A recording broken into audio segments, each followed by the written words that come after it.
Hello guys, I thought I'd do a quick video of me upgrading my PC. So I've just taken out my graphics card from the PCIe slot, or I don't know, it's PCI Extreme slot. 16, if you zoom in here, how do I zoom in again? PCIe 16 for the good cards. This is my second hard drive, which doesn't work. Like, if someone was to explain, I think I might figure out why it doesn't work. Hang on. Look, it's plugged in here, so you're like, that's the second hard drive. So we've got the SATA drive plugged into it, the SATA and the power cables, and I've just noticed that the SATA cable is very bent. Shit, that's like completely fucked, isn't it? I think that might be broken. It's hard to get a look because there's like a blue cable in the way. Yeah, that red one right down there, that is bent to shit. I think it might not be producing a signal because my motherboard isn't recognising it. I don't know why. It's plugged into the SATA slot and it's got power and everything. So I don't know, because this one here is plugged in exactly the same, except it's just plugged into that slot there. So you see this wire going into that slot, and it's just got the same power supply, exactly the same. So I don't know what the fuck is going on with that, but yeah. I'll give it a try. I'm going to re-plug in my disk tray to so I can actually install my drivers. So yeah, I'll show you my graphics card. Ta-da! This is the old one. It's pretty good. My brother's going to get it. It's a 2GB GDR5. I'm getting a 4GB one. So I'll open it and show you what it looks like. Yeah, that looks pretty sweet, doesn't it? Dual fans. It's twice as powerful. This is 4GB. It's the same size card, but it's just brand new and it's a lot bigger, a lot more powerful. So the power goes in those two slots there at the back, so I know where that goes. And I've got to slot this bad boy in.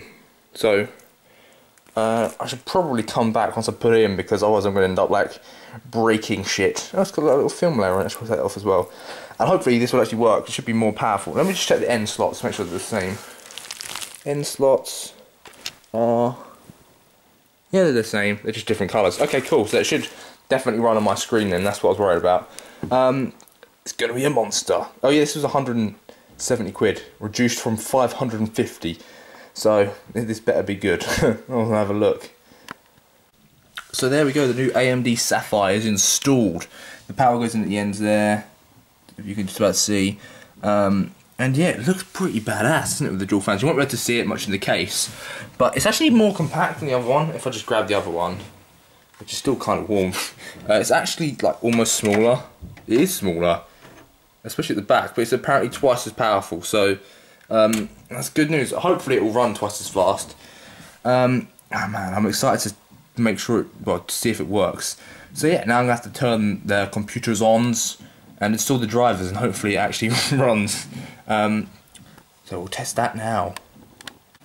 Okay, so it's turned on and the screen has recognised it and it's flashed up, so that's a good sign. Let's go get the driver discs. It should work fine. So where are the driver discs? I put them, here they are. It should be a simple thing as sticking them in and it should run.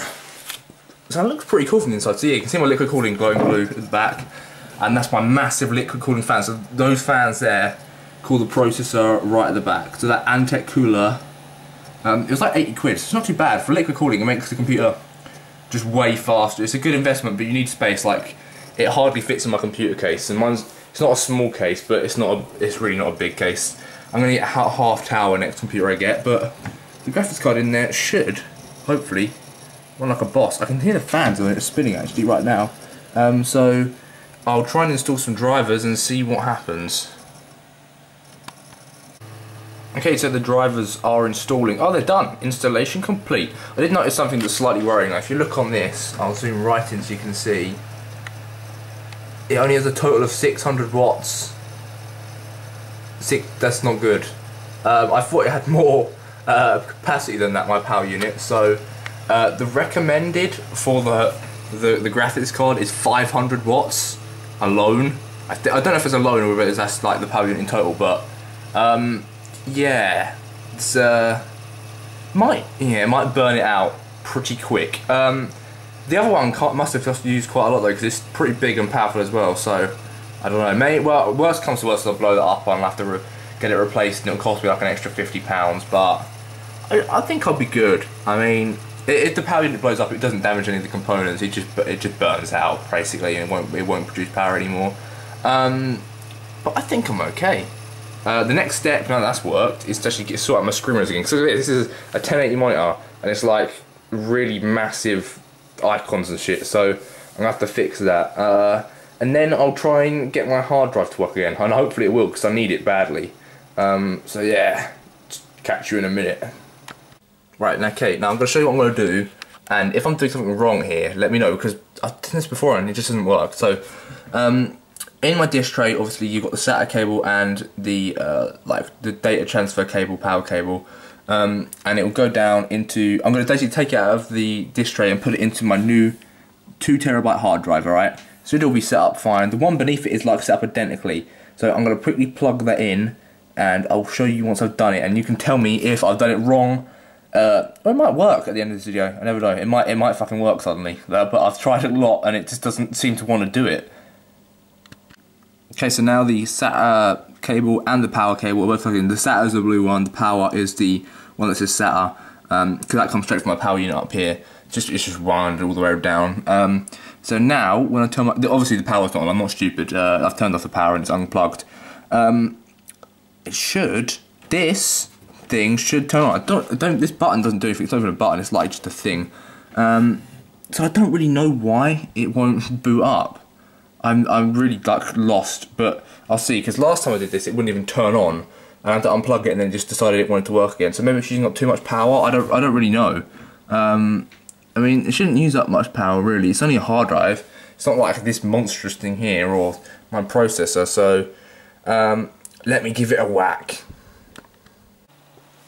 So yeah, as you can see in my computer management, showing what things I've got installed, I have System Reserve, which is just for like just backup stuff, basically, just in case.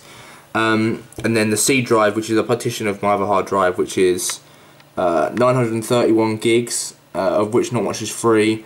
And then just something from Damien Tools, like this sort of mounted on my hard drive. I mean, mounted on a virtual drive even. But the 2 TB hard drive does not show up. I can't find it in my BIOS. I can't find it anywhere. I even just changed slots from wondering if like the slots 0 through to the slots down there are 0, 1, 2, and 3, and then slots here are slots 4 and 5.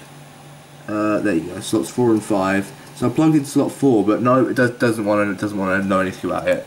So I mean, I can't put a new hard drive in. The only thing I can think of is that the hard drive is broken. But I can't even send it back now. It's been like 3.5 months since I bought it off Amazon. So if anyone is a hardware geek and knows what the hell is up, like, or how can help me, that'd be appreciated. But at least my graphics card works, so that's something. I've still got a little bit of space on my hard drive, but it's a pain because I really can't record as much as I want to because I just run out of hard drive space pretty much. So yeah, for now, hope you enjoyed this sort of tech setup, because some people are interested in like what's inside my computer and that. And yeah, catch you later.